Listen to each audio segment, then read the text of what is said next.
Shoo, shoo. Hello ළමයි, welcome back to my YouTube channel. ළමයි ඔයාලා සතුටින් පරිස්සමින් ඉන්නව නේද? ඉතින් ළමයි අද vlog එකට යන්න කලින් මට ඔයාලට කියන්න දෙයක් තියෙනවා. ඔයාලා මගේ වෙරළු සීරම් vlog එක බැලුවා කියලා මම හිතනවා. බලපු නැති කෙනෙක් ඉන්නවා නම් අනිවාර්යයෙන්ම ඒ vlog එක පෙරේද දාපු vlog එක මේ vlog එකට කලින් vlog එක ගිහින් බලන්න. මට කියන්න ඕනේ ළමයි මට තියෙන උපතින්ම ඝනකම වොලියුම් එකෙන් වැඩි කොණ්ඩයක්. ඉතින් ඒ වෙරළු සීරම් එක කොණ්ඩේ සියුම් කොණ්ඩේ තුනී කෙනෙක් පාවිච්චි කරනවා නම් ඇත්තටම සතියේට දවස් 2ක් හෝ 3ක් පාවිච්චි කරාට කිසිම අවුලක් නැහැ. හැබැයි ළමයි මගේ වගේ කලිහා එකක් ගොඩක් ඝනකම කොණ්ඩයක් තියෙන කෙනෙක් නම් ඔයා කරන්න ඕනේ සතියට එකපාරයි ඒ වෙරළු සීරම් එක. ඉතින් මට කියන්න ඕන උනේ ළමයි එන්න ඒ දේ ඔයාලා අනිවාර්යයෙන්ම මේ සීරම් එක හදලා ඔයාගේ කොණ්ඩෙට යූස් කරලා බලන්න. ඔයා ගන්න පළවෙනි දවසේම ඔයාට රිසල්ට් තියෙනවා ළමයි. අනිත් එක තමයි ගොඩක් අය මගෙන් අහනවා අක්කේ කොණ්ඩෙට හොඳ ඔයිල් එකක් කියනවානේ මගේ කොණ්ඩේ යනවා ළමයි. මට කියන්න ඕනේ එකම දේ ඔයා මුලින්ම හොඳ ඔයිල් එකක් පාවිච්චි කරන්න. මොකද ඔයා මොන දේ පාවිච්චි කරතොත් නැහැ ඔයා කොණ්ඩෙට හොඳ ඔයිල් එකක් පාවිච්චි නොකරත්. ඉතින් මගේ hair oil එක වගේම හොඳ hair oil එකක් ඔයා පාවිච්චි කරන්න. මම කියන්නේ මගේ hair oil එකම ගන්න කියලා. ඔයා හොඳ hair oil එකක් පාවිච්චි කරලා බලන්න. ඉතින් ළමයි මගෙන් කීප දෙනෙක්ම අහලා තිබුණා අක්කේ ඔයා යූස් කරන shampoo එක මොකක්ද කියලා. ඉතින් අද vlog එක තමයි shampoo ගැන. එහෙනම් අපි යමු vlog එකට. ළමයි අද මම කතා කරනවා shampoo ගැන. ඉතින් පළවෙනි කාරණාව තමයි shampoo මේ කීන තරම් අපේ කොණ්ඩ වලට හොඳයිද? දෙවෙනි කාරණාව තමයි shampoo condition හැමදාම use කරන්න හොඳද? තුන තමයි ළමයි shampoo එකක් හැමදාම use කරන්න හොඳයිද? හතරවෙනි කාරණාව තමයි ළමයි මගේ කොණ්ඩෙට මගේ hair journey එක ඇතුලේ මම කොණ්ඩෙට use කරපු shampoo එතකොට මගේ curl එක set කරගන්න use කරපු condition ගැන තමයි මම හතරවෙනියට ඔයාලට කියලා දෙන්නේ. හැමෝම අහපු දේ තමයි ඒක. එතකොට මම දැන් use කරන shampoo එක සහ condition එක මොකක්ද කියලාත් මම ඔයාලට කියනවා. අපි යන්නමයි පළවෙනි කාරණාවට shampoo කියන තරම් කොණ්ඩෙට හොඳයිද? ඇත්තටම මගේ වචනෙන් කිව්වොත් shampoo කොණ්ඩෙට හොඳ නැහැ. ඔයාගේ කොණ්ඩෙට විස දේවල් තියෙනවා නම් අනිවාර්යයෙන්ම ඔයාගේ shampoo එක ගන්න එපා. පුළුවන් තරම් try කරන්න ළමයි ඔයා කොණ්ඩෙට herbal shampoo එකක් පාවිච්චි කරන්න. දෙවෙනි කාරණාව තමයි ළමයි shampoo condition හැමදාම use කරන්න හොඳයිද? ඇත්තටම කිව්වොත් ළමයි shampoo condition හැමදාම use කරන්න හොඳ නැහැ. ඔයාට අවශ්‍යම නම් සතියට දෙපාරක් ඔයා shampoo condition use කරන්න. මොකද ළමයි අපි හැමදාම කරන්නේ කොණ්ඩේ සෝදන එකනේ. ඉතින් shampoo වලින් කරන්නේ එකම දේ තමයි ඔයාගේ හිස් කපලේ තියෙන කුණු දූවිලි ටික ඉවත් කරන එක. ඒ ඇරෙන්න ඔයාගේ කොණ්ඩේ දික් වෙන්න, ඔයාගේ කොණ්ඩේට හොඳ වොලියුම් එකක් දෙන්න කිසිම පෝෂණයක් shampoo එකකින් දෙන්න බෑ.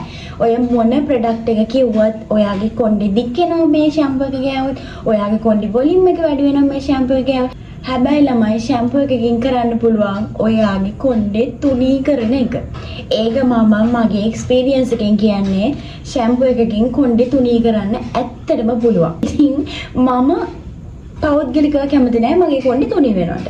මොකද මට ඕනි වොලියුම් එකක් තියෙන කොණ්ඩයක්. ඉතින් ළමයි shampoo එකක් පාවිච්චි කරනවා නම් කලින් කිව්වා වගේ සතියේට දෙපාරක් use කරන්න. shampoo ඔයාගේ හිස් කබලේ රැඳෙන්නේ නැති වෙන්න ඔයා හොඳට සෝදලා අරින්න ඕනේ. ළමයි ඔයාලා conditioner එකක් use කරනවා නම් අනිවාර්යයෙන්ම මේ conditioner එක hair එකට apply කරලා මිනිත්තු 10ක් විතර ඉඳලා ඒ conditioner එක හොඳට wash කරන්න ළමයි කොණ්ඩේ තියාගන්න එපා. හැබැයි මම මේ කතා කරන්නේ leave on conditioner ගැන නෙමෙයි. normal hair conditioner එක ගැන. තුන්වෙනි කාරණාව තමයි ළමයි shampoo එකක් අපි කොහොමද hair එකට use කරන්නේ? ඔයා කරන්නේ අනිවාර්යයෙන්ම shampoo බෝතලේ අතට දාගත්තා shampoo ටිකක් දාගත්තා. එහෙම නේද? එහෙම නැත්නම් ඔයා කරන්නේ shampoo බෝතලේ ඇරියා තුංගා ඔලුවට හදාගත්තා. ඒක නෙමෙයි හරිම විදිය. මම ඔයාට කියලා දෙන්නම්. අද ඉඳලා shampoo එකක් හරියටම use කරන්නේ කොහොමද කියලා. මම කියන්න ළමයි මම කොහොමද කරන්න කියලා. ඉතින් මගේ සබන් පෙට්ටියේ පේන අරගෙන හැබැයි ඒක ගොඩක් පිරිසිදු වෙන්න ඕනේ. හරිද? හොඳ පිරිසිදු භාජනයක් හරි ඔයා ගන්න සබන් පෙට්ටියේ පේන අරගෙන ඒකට ඔයාගේ කොණ්ඩෙට ඇති වෙන තරමට ඔයා ෂැම්පු දාගන්න. ඊට පස්සේ ඔයා වතුර ටිකක් ඒකට දාලා ෂැම්පු එක පෙනෙනකම් හොඳට ගසන්න. ඊට පස්සේ තමයි ළමයි ඔයාගේ hair එක හොඳට තෙත් කරගත්තට පස්සේ කවලම් කරපු මේ මික්ස් එක ඔයාට පුළුවන් ඔයාගේ හිස් කබලට දාගන්න. එකපාරටම ළමයි ෂැම්පු එක කොහොමදවත් එකපාරටම දාන්න එපා. ඒක මාර සැරයි. ඕනම ෂැම්පු එකක ළමයි කවුරු මොන දේවල් කිව්වත් සැර දේවල් දාලා හදලා තියෙන්නේ. අපිට පුළුවන් ළමයි ඉතින් සැර දේවල් නැති ෂැම්පු හොයාගන්න. මං හිතන්නේ සැර දේවල් නැති ෂැම්පු තියෙනවා කියලා, කිමිකල් නැති ෂැම්පු තියෙනවා කියලා. එහෙම තියෙනවා නම් ඔයාට එක්ස්පීරියන්ස් තියෙනවා නම් පහලින් මට අනිවාර්යයෙන්ම කමෙන්ට් එකක් දාගෙන යන්න. එතකොට මේ ගැන ගොඩක් අයට දැනගන්න පුළුවන්. මාර විදියට ප්‍රශ්න තියෙනවා කොණ්ඩවල ගෑනු ළමයිට. මම කියන්නේ මගේ පෞද්ගලික අත්දැකීම. මම කියන්නේ මගේ මම කරන දේවල් ටික. මෙතන එකක් තියාගෙන කටින් එකක් පිට කරන කෙනෙක් නෙමෙයි මම ළමයි. ඒ නිසා මම ඔයාලට කියන්නේ අනිවාර්යයෙන්ම හොඳ දේවල් කරන්න තමන්ගේ hair එකට හොඳ දේවල් ඔයා hair එකට කරේ නැති වුණොත් ඔයාගේ hair එකෙන් ඔයාට හොඳ ප්‍රතිඵල කොහොමදවත් ලැබෙන්නේ නැහැ. ඔයා මං කලින් කිව්වා වගේ හොඳ hair oil එකක් use කරන්න. එතනින් එහාට වෙන පියවර ටික මම මේ දාල් දෙන බ්ලොග්ස් වලින් ඔයා ගන්න. ඉතින් ළමයි අපි යමු දැන් හතරවෙනි පියවරට. හතරවෙනි පියවර තමයි ළමයි මම මෙතෙක් කාලයක් මගේ hair එකට use කරපු shampoo condition. එතකොට ළමයි shampoo condition වර්ග මම ගොඩාරියක් මගේ හිසේ කිස් ගන්නට පාවිච්චි කරා කියලා මට ඔයාලට බොරු කියන්න බෑ. ඇත්තටම කිව්වොත් මම බොරු කියන කෙනෙක් නෙමෙයි. මට එහෙම බොරු කියන්න බෑ. ඒ කියන්නේ මම පටන් ගන්නවා මම ඉස්කෝලේ යන කාලේ. මම ඉස්කෝලේ යන කාලේ ළමයි මගේ කර්ල් එක මොකද්ද කියලාවත් මම අඳුරගෙන හිටියේ නැහැ ඇත්තටම කිව්වොත්. මට තිබුණ හොඳ වොලියුම් එක තියෙන මම කර්ල් එක සෙට් කරන්නේ නැහැ ඉස්කෝලේ යන කාලේ. ගෙදර එනවා කොණ්ඩේ ලියා ගන්නවා තාත්තා නාවනවා ඊට පස්සේ ඒක වේල ගන්නවා හොඳට කොණ්ඩේ පීර ගන්නවා ඔච්චර තමා කරන්නේ. පොනි ටේල් එකක් දාගෙන යන මම ක්ලාස් යනකොට මගේ කොණ්ඩේ මෙහෙම පිම්බිලා තාත්තත් එක්ක ඇත්තටම කිව්වොත් තාත්තත් එක්ක යද තාත්තා කියන්නේ මට අනේ පුතේ කොණ්ඩේ ඔයාගේ ওই විදිහට දාගෙන යන්න එපා මිනිස්සුන්ගේ ඇස් වහවැදෙනවා කියලා. ඇත්තම කාරණාව ඊට පස්සේ මම කොණ්ඩේ ගොතාගෙන යනවා. ඒක තමයි මම කරේ. ඒ කාලේ ළමයි මම පාවිච්චි කරේ අපේ අම්මා සන්සිල්ක් ගේනවා. අපේ අම්මා ඩව් ෂැම්පූ එක ගේනවා. අපේ අම්මා ක්ලියර් ෂැම්පූ එක ගේනවා. අපේ අම්මා එතකොට වෙන ප්‍රොඩක්ට් එකක් ගේනවා. ඒ හැම එකක්ම මම යූස් කරනවා. ඉතින් සන්ලයිට්ද, බේබි සබන්ද, ලයිෆ් බොයිද කියලා නෑ. ලයිෆ් බොයි ෂැම්පූ එකත් අපේ අම්මා ගේනවා. ඒ මොන දේ වුණත් මම යූස් කරනවා. මට ඉදිරියට මම සන්ලයිට් ගන්නවා. මට ඉදිරියට මම සමහර වෙලාවට බේබි සබන් ගන්නවා. ඊට පස්සේ ඉස්කෝලේ ඉවර වෙලා දැන් ඔහොම අපි චුට්ට ඉතින් අපි තරුණ වෙනවනේ. ඒ තරුණ වෙනකොට දැන් අපි ක්‍රීම් එකක් ගන්න ලව එකකට යනවා. එතකොට අපි පැන්සි බඩු ගන්න එක ෂොප් වලට යනවනේ. එහෙම යද්දී ওই ෂොප් වල කට්ටිය අපිට කියන ඔයාගේ කොණ්ඩේට මේ ෂැම්පූ එක හොඳයි, ඔයාගේ කොණ්ඩේට මේ කන්ඩිෂනර් එක හොඳයි. ඇත්තටම ගොඩින් මම එක එක්කෙනා කියන දේවල් එහෙම හිතුමනා අපිට යූස් කරන කෙනෙක් නෙමෙයි. ඊට පස්සේ ළමයි ඉතින් අපි සෝෂල් මීඩියා පාවිච්චි කරන්න හුරු වෙනවා. ඉතින් මම දැක්කා එක දවසක් පෝස්ට් එකක් කර්ලි hair තියෙන කියලා තමයි ලස්සනම කියලා. ඉතින් ළමයි මට ඕන වුණා මගේ කොණ්ඩේ කර්ල් එක හොඳට සෙට් කරගන්න. ඉතින් ඒ නිසා ළමයි මම කරේ හොඳ කන්ඩිෂනර් එකක් හෙව්වා. ඉතින් ඇත්තටම ගොඩක් වෙලාවට ගොඩක් අයට මුදල් ප්‍රශ්න තියෙනවා. ඒ කාලේ හැටියට ඩව් එකේ මම ඩව් එක තමයි මුලින්ම පාවිච්චි කරපු කන්ඩිෂනර් එක. මගේ කැමැත්තෙන් ගත්ත එකම ෂැම්පූ එක මුලින්ම එකම කන්ඩිෂනර් එක මුලින්ම ඩව්. ඉතින් ඩව් එකේ ඩැමේජ් රිපෙයාර් ෂැම්පූ එකයි ඩව් එකේ ඩැමේජ් රිපෙයාර් කන්ඩිෂනර් එකයි තමයි මම මුලින්ම යූස් කරේ. ඔයාලට කියන්න ළමයි මම නානවා. ඊට පස්සේ කරන්නේ කන්ඩිෂනර් එක ගහනවා. කන්ඩිෂනර් එක සෝදන්නේ නැහැ. ඒ තරම් කර්ල් එක සෙට් කරගන්න මට පිස්සුවක් තිබ්බා. මම විතරක් නෙමෙයි ඔයාලත් හොයන්නේ කෙටි මාර්ග කියලා. මම දන්නවා. හැබැයි කෙටි මාර්ගෙන් කොණ්ඩේට කිසිම හොඳක් වෙන්නේ නැහැ ළමයි. ඊට පස්සේ කතා කරමු අවුරුදු 3ක් ඇතුළත. ඒ කියන්නේ මේ අවුරුද්දෙන් ඉඳන් තව අවුරුදු 2ක්. අවුරුදු 3ක් ඇතුළත ඊට පස්සේ මට අයියව හම්බ වෙනවා. එයා මගේ ඇත්තටම ළමයි කොණ්ඩේට තමයි කැමති උනේ. ඉතින් ළමයි පිරිමි ළමයි ගොඩක් කොණ්ඩ වලට ආසයිනේ. ඉතින් කර්ලි හෙයා එක එයාට ඕනකමක් තිබ්බ මගේ කොණ්ඩේ කපන්නේ නැහැ. ඔයාගේ කර්ලි හෙයා එක කපන්නේ නැහැ. ඔයාගේ කර්ලි හෙයා එකට හොඳ තෙල් එකක් ඔයා යූස් කරන්න ඕනේ. ඔයා හොඳ කන්ඩිෂනර් එකක් යූස් කරන්න ඕනේ. ඔයා හොඳ ෂැම්පූ එකක් යූස් කරන්න ඕනේ. ඉතින් මගේ අත්දැකීම් අනුව මම කල්පනා කරා මම ෂැම්පූ යූස් කරන්නේ නැහැ. ගොඩක් මම කන්ඩිෂනර් යූස් කරන්නේත් නැහැ ගොඩක්. මගේ කොණ්ඩේ මම ආදරෙන් බලා ගන්නවා. ඉතින් මගේ ලස්සන තියෙන්නේ මගේ කොණ්ඩේ. මම කොහේ හරි ගමනක් ගියත් පාරට බැස්සත් ඕනේ මගෙන් බලන්නේ මගේ කොණ්ඩේ ගැන. මට ඇහිලා තියෙනවා මගේ පිටිපස්සේ බස් එකේ යන අය කියලා තියෙනවා කොණ්ඩේ ලස්සන. ඉතින් මට පාරේ යනකොට කියලා තියෙනවා අනේ අක්කේ ඔයාගේ කොණ්ඩේ හරි ලස්සනයි. බොයිස්ලා පාවා කියලා තිනවා. ගොඩක් බොයිස්ලා කැමති ළමයි කර්ලි හෙයා තියෙන ගර්ල්ස්ලට. ඉතින් ඔයාට පුළුවන් ඔයාගේ මේ තියෙන කොණ්ඩේ හරි ලස්සනට මේන්ටේන් කරගන්න. කෙමිකල් දාන්නේ නැතුව ඔයාගේ කොණ්ඩේ ඔයාට ලස්සනට මේන්ටේන් කරන්න පුළුවන් නම් ඒක ඇත්තටම හොඳයි. ඉතින් ළමයි මම ඔයාලට පෙන්නන්නම් මගේ හෙයා ඩ්‍රයර් එක කොච්චර කාලයක් මම ඒ හෙයා ඩ්‍රයර් එක මගේ අතින් අල්ලලා නැද්ද කියලා ඒකේ තියෙන කුණු දූවිලි වලින් ඔයාලට බලා ගන්න පුළුවන්. චුට්ටක් ඉන්න මම අරන් එන්න.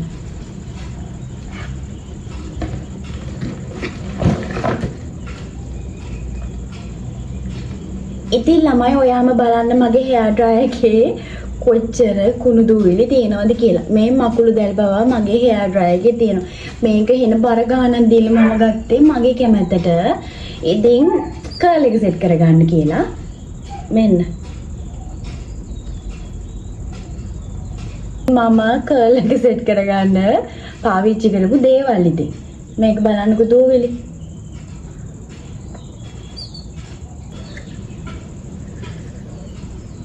ඉතින් ළමයි මම මගේ කොණ්ඩෙට ආදරය කරන්න පටන් ගත්ත දවසේ ඉඳන් මේ හැමදේම කරන එක නතර කරා. ගමනක් යන්න හදනවා කියන්නකෝ. ඔයාගේ කොණ්ඩේ ඔයාට ඉක්මනට වේල ගන්න ඕන. ඔයා මේ හෙයා ඩ්‍රයර් එකේ කූල් පැත්තට දාලා ඔයා හෙයා එක ඩ්‍රයි කරගන්න. මම ළමයි මේකෙන් කොණ්ඩේ සෙට් කරන්න ගියාම මම හීට් එක වැඩියෙන්ම දානවා. මට ඉක්මනට මේ දේ කරගන්න ඕනේ. ඒ නිසා මම හීට් එක වැඩියෙන්ම දානවා. මම කියන්නේ මම කරපු වැරදි ඔයාලා කරන්න එපා ළමයි. මම ඒ කරපු වැරදි කොහොමදවත් ඔයාලා කරන්න එපා.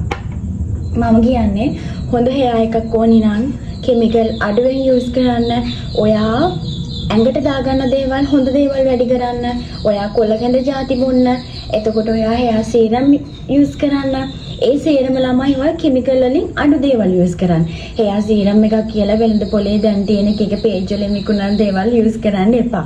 ඔයාට පුළුවන් ගෙදර හදාගන්න ඕනි තරම් YouTube එකේ සර්ච් කරොත් ඔයාලට බලා ගන්න පුළුවන්. ඔයාලට වෙලාවක් නැතිකම නෙමේ ළමයි තියෙන්නේ. ඔයාලට උවමනාවක් නැතිකම. උවමනාවක් තියෙනවා නම් ලස්සන හෙයා එකක් ඔයාලටත් ඇත්තටම ලබා ගන්න පුළුවන්.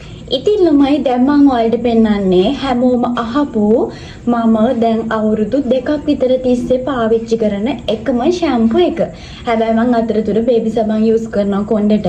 මම කිසිම කන්ඩිෂනර් එකක් පාවිච්චි කරන්නේ නැහැ. ඔයාලට මට ඒක වගකීමෙන් කියන්න පුළුවන්. ඉතින් ළමයි මම පාවිච්චි කරන ෂැම්පූ එක තමයි මෙන්න මේ ෂැම්පූ එක. ඉතින් ඔයාලට ඕනි කියලා කිව්වනේ මගේ ෂැම්පූ එක ගැන. ඉතින් මේ තියෙන්නේ මම පාවිච්චි කරන ෂැම්පූ එක. ඒකේ ළමයි මේ ෂැම්පූ එක ඉස්සරි පාලනයටත් හොඳයි. එතකොට මේ ෂැම්පූ එකේ නම තමයි ලයිමි. මේ ෂැම්පූ එකේ අඩංගු වෙලා තියෙනවා කියලා මේගොල්ලෝ කියලා තියෙන්නේ. මේ ෂැම්පූ එකේ තියෙන දෙහි ඒ වගේම උළුහල් දෙහි වලින් අපේ ස්කැල්ප් එක හොඳට ක්ලීන් කරනවා. මේ උළුහල් වලින් කරන්නේ ළමයි කොණ්ඩේට හොඳ පෝෂණයක් ලබා දෙනවා. පුංචි හරි කෙමිකල් එකක් තියෙන්න පුළුවන් මම නැහැ කියන්නේ. හැබැයි ඔය ලොකු ලොකු බ්‍රෑන්ඩ් වල ප්‍රොඩක්ට් වලට වැඩිය මේ මේක රුපියල් 585යි. මේක රුපියල් 585යි. ඉතින් මේ පොඩි ගාණ්ඩ තියෙන ෂැම්පූ එක මට ලොකු දෙයක් කරා කියලා මම දන්නවා. ඒකයි මම ඔයාලට කියන්නේ මම ඔයාලට මට හරි ගියේ නැති ප්‍රොඩක්ට් ගැන කිසිම දෙයක් කියන්නේ නැහැ. ඔයාලට එන්න පුළුවන් ලොකු ප්‍රශ්නයක්. එතකොට කන්ඩිෂන් එකක් යූස් කරන්නේ නැත්නම් මේ අක කොහොමද කර්ල් එක සෙට් කරගන්නේ? ඒකට උත්තරේ දැන් මම ඔයාලට දෙනවා.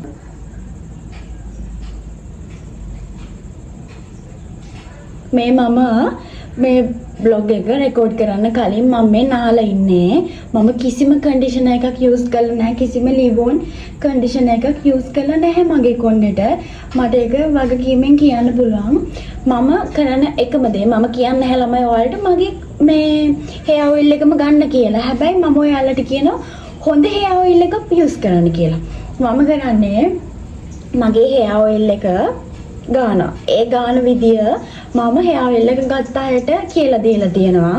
මගේ hair oil එක ගාලා ළමයි මම කරන පැය 24ක් මම hair oil එක මගේ කොණ්ඩේ තියාගන්නවා. ඔයා එළියට යන කෙනෙක් නම් hair oil කිසිම වෙලාවක ඔයාගේ කොණ්ඩේ තියාගන්න එපා. කුණු දූවිලි. එම ඔයාගේ කොණ්ඩේට ඇලෙනවා. ඔයා එළියට ගියොත් තෙලයක් යූස් කරලා මේ hair oil එකෙන් තමයි මගේ curl එක මම සෙට් කරගන්නේ. ඇත්තටම කිව්වොත් මේක කන්ඩිෂනර් එකක් නෙමෙයි. මේක natural hair oil එකක්. මේකේ තියෙන්නේ මම යූස් කරන හොඳම දේවල් දාලා හොඳම කොළ වර්ග දාලා හදපු ඉතාලම natural hair oil එකක්. මම කරන්නේ එකම දේ තමයි hair oil එක ගන්නවා. ඊට පස්සේ ඉඳන් නානවා. මම කරන්නේ මේ shampoo එකෙන් හෝ baby සබන් එකෙන්. ඔයාට පුළුවන් කිසිම සැරක් නැහැ ළමයි baby shampoo. ඒ baby shampoo එකේ හැබැයි baby shampoo එකෙන් කොණ්ඩේ තුනී වෙනවා. ඒක නම් මම ඇත්තටම දන්න දෙයක්. තෙල් ගෑවට පස්සේ කොණ්ඩේ සෝද ගන්න. මසාජ් කරන වෙලාවට උනත් ඔයා කොණ්ඩේ වොෂ් කරන වෙලාවට උනත් කොණ්ඩේ මේ පැත්තට දාලා තමයි ඔයා කරන්න ඕනේ. මොකද අපේ ලේ ගමනාගමනය වැඩි වෙනවා ඔළුව මේ පැත්තට හරවලා සෝදද්දි මසාජ් කරද්දි. මම කරන්නේ ටී-ෂර්ට් එකක් අරගෙන මම හැමදාම කරන්නේ ඒ දේ ටී-ෂර්ට් එක අරගෙන හොඳට කොණ්ඩේ තෙත මාතු කරනවා. ඒ කියන්නේ කොණ්ඩේ ඒ තෙත මාතු කරන ගම ස්ක්‍රන්ච් කරනවා. මේ විදියට ස්ක්‍රන්ච් කරනවා. ඊට පස්සේ මේ ටී-ෂර්ට් එක ඔළුවේ බැඳගෙන මම ළමයි සාමාන්‍යයෙන් පැයක් දෙකක් විතර ඔළුවේ ටී-ෂර්ට් එක බැඳගෙන ඉන්න. මම කොයි හැටි ගියත් මං ඒ දේ කරනවා. කාගේ හරි ටී-ෂර්ට් එකක් හරි ඉල්ලගෙන මං ඒ දේ කරන කෙනෙක්. මොකද මට මගේ කොණ්ඩේ වටිනවා. මං හිතනවා මේ බ්ලොග් එක ඔයාලට යූස්ෆුල් වුණා කියලා. ඊළඟට ඔයාලට ඕන බ්ලොග් එකක් තියෙනවා නම් මට කමෙන්ට් එකක් දාන්න. අනිවාර්යයෙන්ම ළමයි මම මේ දේවල් ඔයාලට කියන්නේ මගේ හදවතින්මයි. කිසිම බොරුවක් මං ඔයාලට කියලත් නැහැ. කියලා දෙන්නෙත් නැහැ.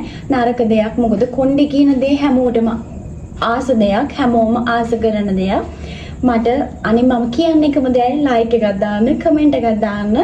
මේ දේවල් ගැන දන්නේ නැති කෙනෙක් ඉන්නවා නම් ඔයාගේ යාළුවෙක්ට මේ දේවල් ෂෙයා කරන්න. එහෙනම් ළමයි මේ බ්ලොග් එක බලන්නේ ඔයා subscribe කරලා නැතිනම් ඔයා මාව subscribe කරලා bell icon එකත් අනිවාර්යයෙන්ම click කරන්න. ආයෙත් මේ විදිය ලස්සන බ්ලොග් එකක් අරගෙන එනකම් ඔයාලා සතුටින් පරිස්සමින් ඉන්න. බයි ළමයි.